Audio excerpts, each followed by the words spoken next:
You don't understand the opposite sex because you never truly understood yourself.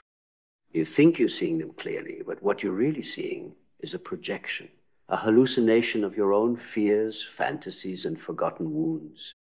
A mask you've painted over someone else's face because the truth terrifies you. The feminine and masculine are not puzzles to solve. They are mirrors.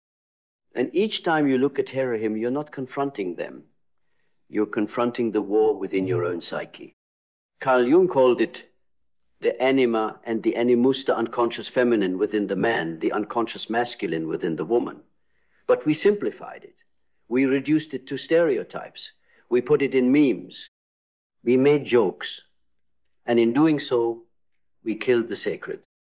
You don't understand the opposite sex because you were never initiated into the depths of your own being.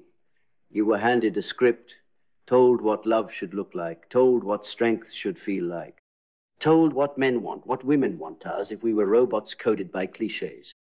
But beneath those cliches is a primal ache, a longing, a silence too heavy to carry in words. You felt it, that moment when you're next to her, but something is missing, that gap, that invisible wall. You want to reach her, touch her soul, see her fully. But something in the space between you breaks it before it begins.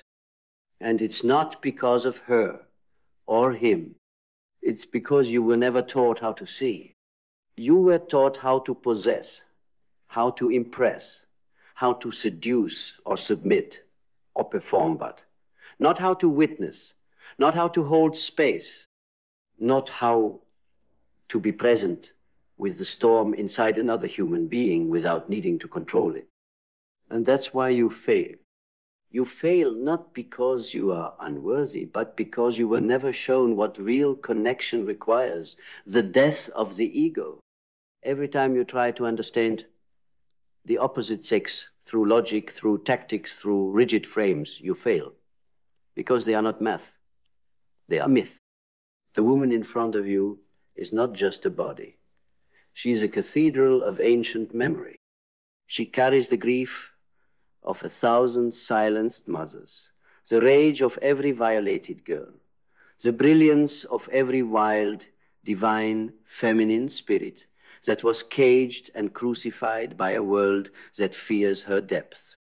And if you look at her with your shallow eyes trained by porn, by gossip, by pickup tactics and locker room talk, you will never see her. You will only see your own reflection, insecure, reactive, blind. And the man in front of you, he's not just a threat or a paycheck or a rescuer.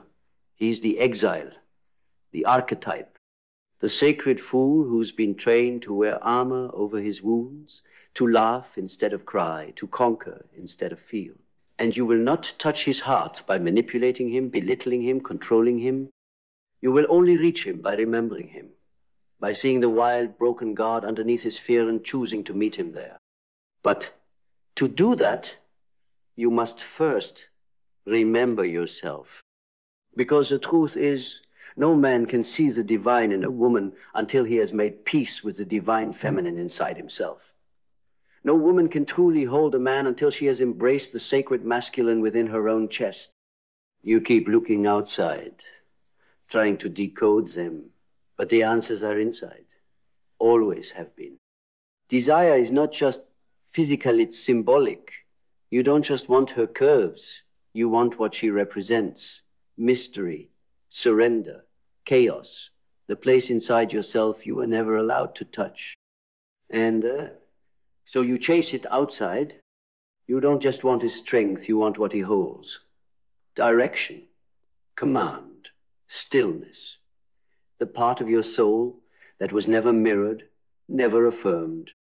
And so you seek it in another body, hoping he'll give it to you. But no one can give you what you've abandoned within. And this is the wound. You think love is an escape, but it's an exposure. You think desire is a path to bliss, but it's a mirror to your own unmet self.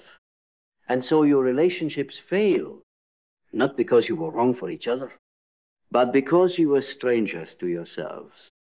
You tried to dance the sacred dance without ever learning the rhythm of your own heartbeat. You mimicked the steps, bought the roses, sent the texts, made the promises, but your body was hollow. Your gaze was scripted, and she could feel it. He could feel it, because presence cannot be faked. And that's what the opposite sex truly wants, not your perfection, but your presence. Not your resume of traits, but your depth of being. And presence only comes when you've descended into yourself, when you've wrestled with your shadow, when you've wept in the silence, when you've stripped away everything that was never you. Do you know why you can't hold her chaos? Because you've rejected your own. Do you know why you fear his intensity? Because you've abandoned your own inner fire. You are not scared of them, you are scared of what they mirror. She mirrors your lack of embodiment. He mirrors your unclaimed power. And so the masculine demonizes her emotion, calls it irrational, hysterical, manipulative, not because it's wrong, but because it reminds him of the mother who was never present, the ex who used his tenderness as a weapon, the parts of himself he buried just to be strong. And the feminine resents his focus, calls it cold, controlling, emotionally unavailable and not, because he truly is, but because it triggers her, reactivates the memory of abandonment, the father who never stayed, the world that told her to play small. This isn't about strategy. This is about healing. Until the masculine reclaims its ability to feel and the feminine reclaims its right to be, we will continue to miss each other again and again in bed, in marriage, in fleeting moments of almost connection. It is not your fault that you were not taught this. It is not your fault that the world gave you scripts and sitcoms and dysfunction and called it love. But it is your responsibility to unlearn it, to sit with yourself long enough that your own inner woman can cry and scream and express without judgment, to sit with yourself long enough that your inner man can stand up, hold his spine, protect his kingdom without apology. Because only then can you look across the bed or the table or the battlefield and truly see them. Not as an object, not as a role, but as a soul like yours, fragmented, aching, sacred, whole. And in that moment, understanding won't come through words, it won't come through books, it will come through remembrance. A quiet, cosmic knowing, I recognize you, not for who I want you to be, not for how you make me feel, but for who you are. And from that place, where your inner man and woman hold hands, you will begin to relate differently. You will no longer need to be right. You will no longer need to be wanted. You will no longer need to dominate or submit or seduce. You will simply meet. And when two people meet, truly meet from that place of self-ownership and sacred witness, something ancient comes alive. Love is no longer an escape. It becomes the furnace of transformation. And in that furnace, everything false is burned away. All the games, all the roles, all the smallness you wore like armor because you were terrified of being fully seen, it all turns to ash in the presence of truth. And what's left? Two sovereign beings standing naked in soul saying, I see you, not through the filters of fear or fantasy, not through the need to fix or possess, but through the stillness of witnessing, through the sacred art of holding space without filling it with noise. This is the reunion, not just between man and woman, but between you and the forgotten parts of yourself. Because you can't touch another soul until you've touched your own. You can't hold her tenderness until you've held your own tears. You can't respect his fire until you've stood inside your own. It's all one. The reason you don't understand the opposite sex is because you've been trying to decode a language you never learned how to feel. A language that doesn't speak in words, but in energy, in nervous systems, in breath, in silence. So stop asking what they want. Stop asking how to win them, how to unlock them, how to master the game. There is no game. There is only presence and absence. There is only truth and performance. There is only the sacred arm, the story you've built to run from it. You are not here to be understood by everyone. You are here to understand yourself so deeply that your very presence becomes a tuning fork, so powerful, so honest, so grounded, that when they stand near you, they remember who they are. That is what the opposite sex truly craves, not your validation, but your wholeness. And to get there, you must walk through the fire of everything that kept you fractured. You must take the projections off their face and bring them back into your body. Every fear, every fantasy, every false belief about what love is supposed to be, it's time to dismantle it. And when you do, something breathtaking happens. The war stops. The resentment softens. The confusion clears. Because now you're no longer trying to change them. You're choosing to see them, not as a mystery to solve, but as a reflection to honor.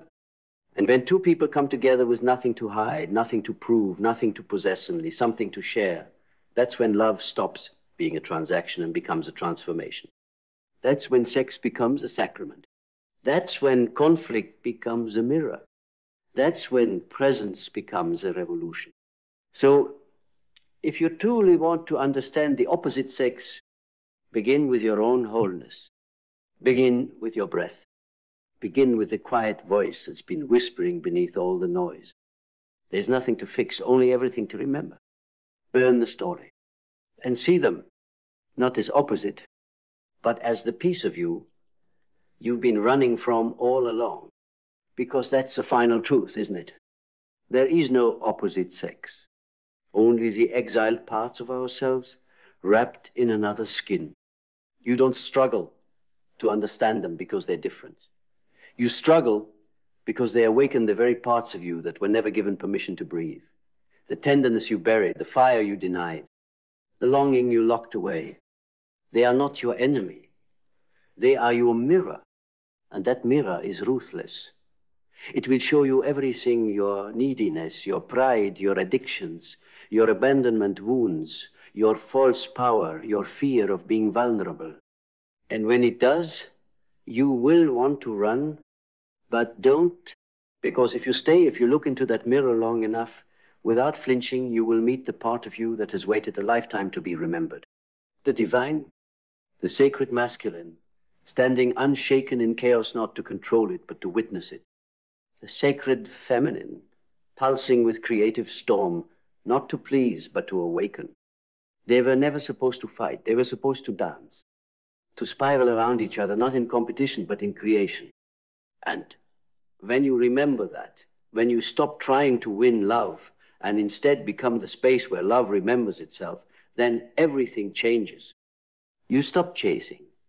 You stop fixing. You stop controlling. You start witnessing. You start choosing. You start embodying. And the more you embody, the more you magnetize with charm, but with truth. Because truth is what the soul recognizes. And when you become that truth raw, grounded, integrated, the world around you begins to shift. People respond to you differently. Not because you've manipulated them, but because you've stopped manipulating yourself. You've stopped negotiating with your instincts. You've stopped apologizing for your depth. You've stopped demanding that others complete what only your own integration can fulfill. That's when love begins. Not the counterfeit kind built on need, fear, or performance, but the kind that holds weight, the kind that transcends time, the kind that doesn't need to scream to be felt. You want to understand the opposite sex? Understand yourself so deeply that when you look at them, you no longer see other. You see home, not because they complete you, but because they remind you of what you've reclaimed. And when you can hold their wideness without trying to tame it, when you can sit with their silence without needing to fill it, when you can honor their pain without trying to fix it, you will realize you were never trying to understand them. You were trying to remember you. So stop seeking answers. Become the answer. And in your becoming, may you finally see them, not through the lens of logic, but through the fire of your own awakened soul. Because once your soul is awake, truly awake, you no longer see man and woman as adversaries or enigmas. You see them as artifacts of divinity. Not concepts to categorize, but forces to honor. You see the masculine not just as provider or protector, but as sacred structure, the still riverbank through which the feminine flows. And you see the feminine not just as beauty or chaos, but as sacred motion, the river that carves mountains and births worlds. And when those forces meet not from lack, but from fullness, they no longer need to explain themselves. They recognize each other. The man who has faced his shadow doesn't fear her depth, he bows to it. The woman who has claimed her fire doesn't resent his direction, she amplifies it. And together they become not two halves seeking completion, but two flames awakening creation. This is the alchemy of understanding, not by learning more, but by being more present, more honest, more whole. You do not need to decode every nuance of the opposite sex. You need to clean your lens, because when your inner masculine is exiled, you will project that abandonment onto men. When your inner feminine is repressed, you will project that repression onto women. But when you reunite those forces inside you, when you reconcile the discipline with the softness, the protector with the surrender, the reason with the intuition, you become the bridge. And from that bridge, you do not relate out of fear. You relate from power, from grace, from clarity, and the world will feel it. You will enter the room and no longer need validation. You will love without losing yourself. You will lead without force and follow without fear. Because now you understand that love is not possession. It is presence. It is not sacrifice. It is sovereignty. It is not about roles. It is about remembrance. So now finally let the war end. Stop trying to figure them out. Start becoming the version of yourself who no longer needs to. Because once you've met yourself at the depth you demand from others, you will stop demanding. You will start attracting.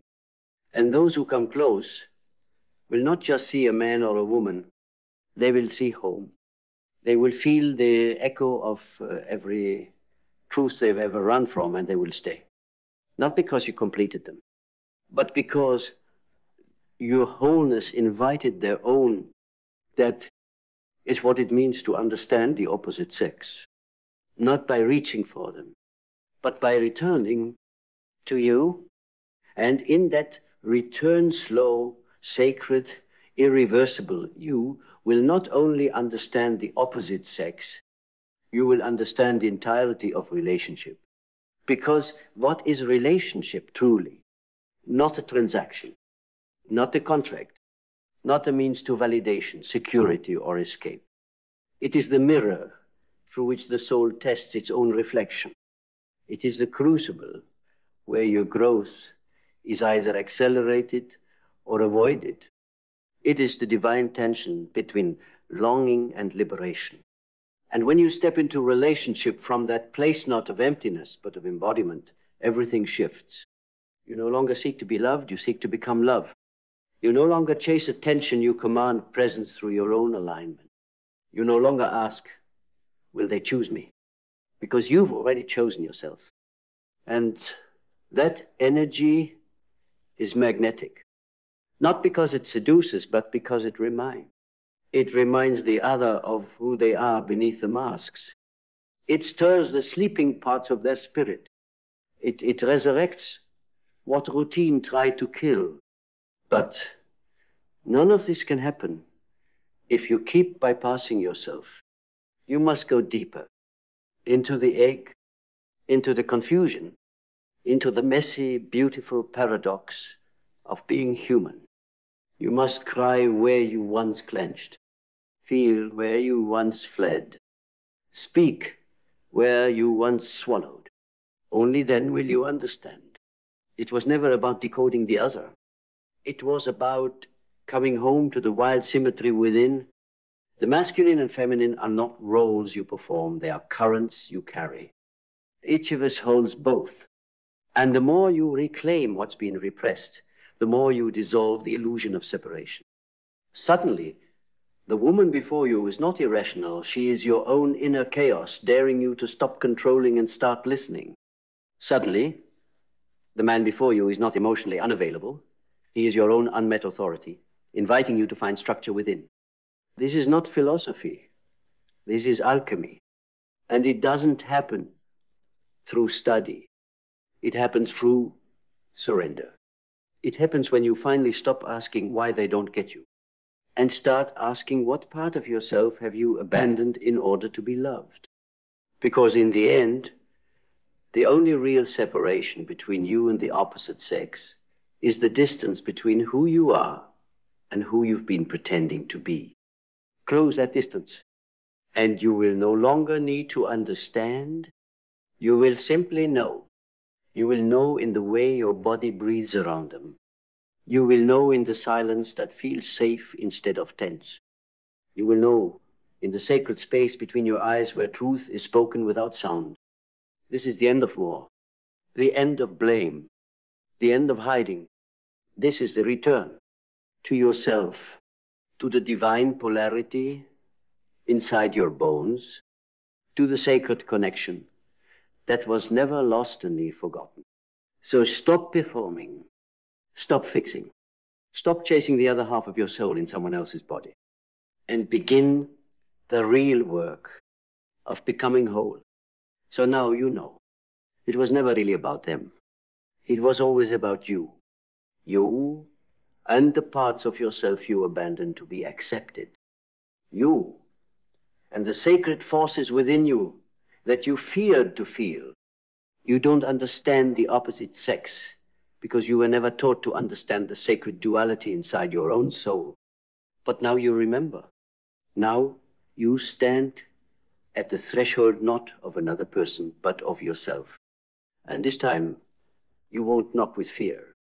You'll walk in with fire. You'll burn the scripts, burn the shame, burn the story that told you love was something you earn by betraying who you are. No. Love is what erupts when you stop lying to yourself. When you stand unmasked in front of another and say, this is me, fully, fiercely, finally. And when they look back not with confusion, but with recognition, you'll understand the thing you've been chasing all your life was never in them. It was in the permission to be you. Whole, integrated, wild, awake.